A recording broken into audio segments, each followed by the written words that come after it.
Anda masih bersama kami dalam Berita Lampung. Bagi Anda yang baru bergabung, berikut Berita Lampung pilihan hari ini.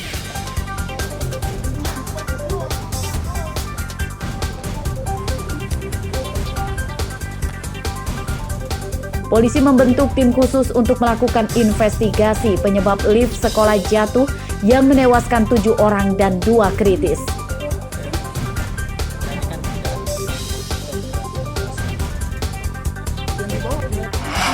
Astagfirullahaladzim, beginilah keadaan Sungai Waimano, perbatasan Serikatan dan Parda. Banjir bandang akibat tanggul sungai jebol memporak-porandakan pemukiman di Semaka, Tanggamus.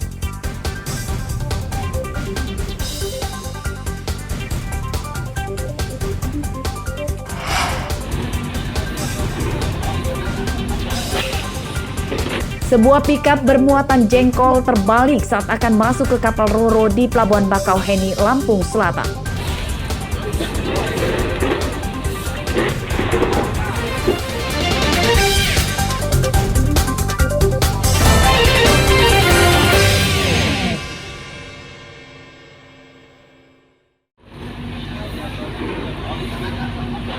Sebuah pikap bermuatan jengkol terbalik di dermaga eksekutif Pelabuhan Penyeberangan Bakauheni, Lampung Selatan, Kamis pagi. Muatan tumpah, pengemudi dan kondektur pikap selamat. Kejadian ini menggegerkan pengemudi mobil dan petugas di pelabuhan. Pikap dari Gisting Tanggamus tujuan Bandung, Jawa Barat ini celaka saat akan masuk kapal Roro melalui tangga khusus kendaraan pada kapal Roro. Saat menanjak di tangga kapal, pikap tiba-tiba mogok. Pikap mundur dan sebelum terbalik sempat menyerempet sebuah mobil sedan di belakangnya. Ini tujuannya mau kemana? Mau ke Bandung. Mau ke Bandung dari? Dari Gisting. Oh, dari Gisting. Bawa jengkol ya? Nama supirnya siapa? Piston Ara. Piston Ara dari? Dari Gisting ya? Dari Gisting. Di situ selaku apa? Kenek. Kenek mau ikut aja libur. Oh. Pikap yang terbalik kemudian diberdirikan dengan cara ditarik truk derek. Pikap kemudian dibawa ke kantor KSKP Bakauheni, Lampung Selatan. Kecelakaan pikap tidak merenggut korban jiwa. Ari Susanto melaporkan dari Lampung Selatan.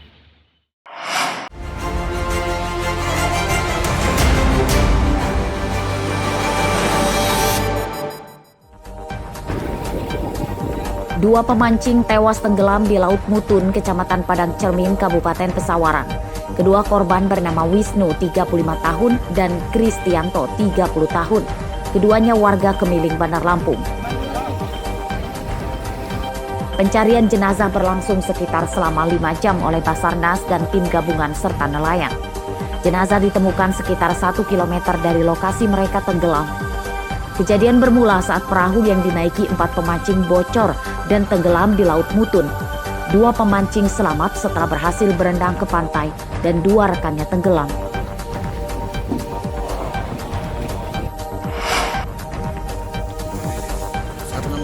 Seorang penjamret yang tinggal di kawasan permukiman padat di Kelurahan Kangkung, Teluk Betung Selatan, Bandar Lampung ditangkap Minggu malam.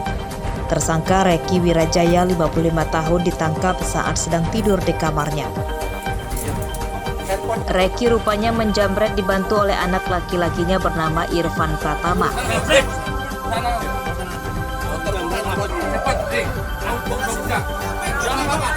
Polisi menangkap Irfan di rumahnya yang tak jauh dari rumah bapaknya.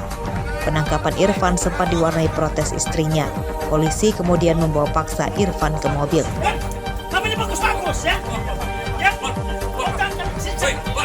Pemeriksaan polisi mengungkap Reki dan Irfan terlibat penjamretan di lebih dari 5 TKP di Bandar Lampung. Keduanya menyasar wanita pengemudi motor saat malam hari. Keduanya membuntuti korban dan saat di jalan sepi tersangka memepet dan menarik tas korban.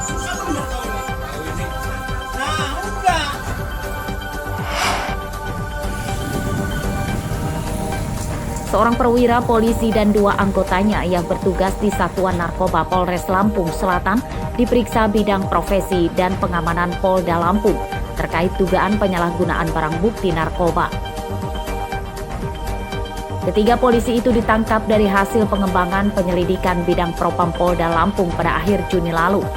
Kabar yang beredar, ketiga polisi itu menjual barang bukti hampir 2 kg sabu-sabu kepada seorang bandar narkoba.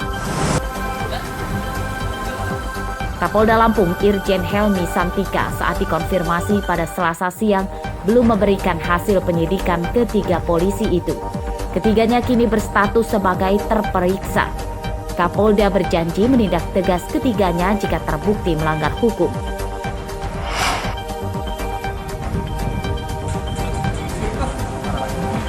Jaringan peredaran narkoba yang melibatkan wartawan dari salah satu media daring di Tulang Bawang Barat dibongkar polisi.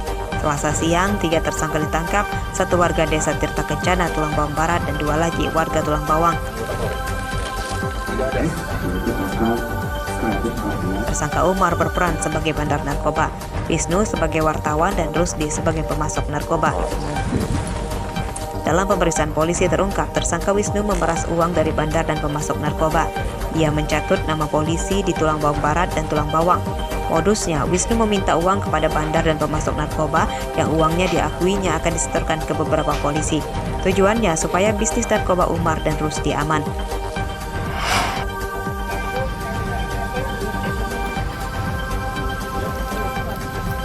Belasan pelajar yang jadi anggota geng motor ditangkap saat akan tawuran di Teluk Petung Selatan, Bandar Lampung. Mereka akhirnya menangis meraung-raung saat dijemput orang tua masing-masing di kantor polisi.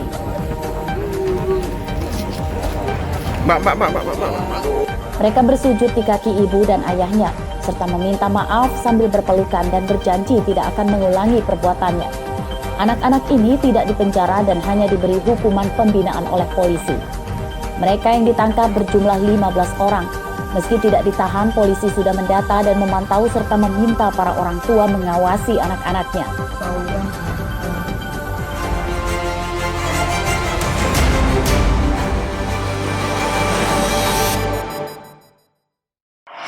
Inilah kolam kami, Pak. Kami udah capek, Pak. Hampir 10 tahun bukanlah waktu yang singkat. Selama itulah kesengsaraan dialami warga desa Sumberjo, Kecamatan Bengkunat, Pesisir Barat, akibat jalan rusak. Lagi capek kami ini, capek. Pisangnya Pak, tanam situ Pak. Warga desa Sumberjo akhirnya protes dengan menggelar aksi menanam padi, pohon pisang, serta memancing ikan di jalan yang berlubang dan tergenang air. Protes juga dilakukan dengan membawa spanduk bertuliskan tuntutan mereka.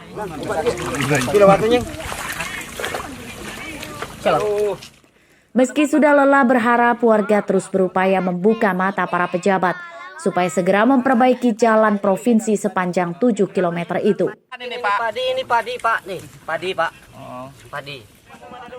Menurut warga, jalan ini merupakan akses satu-satunya untuk mengangkut hasil bumi dan aktivitas ekonomi warga dari desa ke pasar dan kantor Pemkab. Kami sudah capek, Pak, dengan adanya jalan jelek ini. Ya, kami betul-betul sudah capek mengharapkan benar. Ini sudah tidak selayaknya jalan ini, Pak. Ini sudah seperti kolam ikan. Nah betul Pak, ini ikannya Pak. Nah, terpaksa kami nanam di kayak konon katanya ini jalan. Sebenarnya ini nggak pantas buat jalan ini. Ini jalan hewan. Kalau kayak gini, kita udah berapa tahun kita merdeka. Tolong diperhatikan rakyat ini, Pak. Pemerintah desa sudah beberapa kali mengajukan perbaikan jalan kepada Pemprov Lampung, namun hingga kini belum ada tanggapan. Ini aja udah dibantu dengan masyarakat. Perizinan ini udah 3 kali ulang, Pak. Dibantu sama masyarakat. Artinya swadaya, Pak. Jadi kalau mau swadaya terus, masyarakat ini merasa keberatan. Karena penghasilan juga udah banyak merugikan sektornya, karena penghasilan itu tidak sesuai. Karena transportasinya ini makan biaya yang pembukaan. Hingga saat ini belum ada pembangunan? Belum, Pak. Cuman hanya janji aja kan. Sudah pernah mengusulkan? Sudah, Pak. Kapan? Jalan rusak menyusahkan warga. Selain menyebabkan pengendara celaka dan waktu perjalanan lebih lama, jalan rusak juga berdampak pada tingginya harga bahan pokok dibandingkan dengan di daerah yang lebih maju. Warga mendesak gubernur, bupati, dan DPRD supaya segera memprioritaskan perbaikan jalan. Rosandi melaporkan dari Pesisir Barat. Pemirsa, informasi tadi menutup perjumpaan kita kali ini. Saya Iin Hermayani beserta redaksi yang bertugas berterima kasih. Selamat beraktivitas kembali. Sampai jumpa.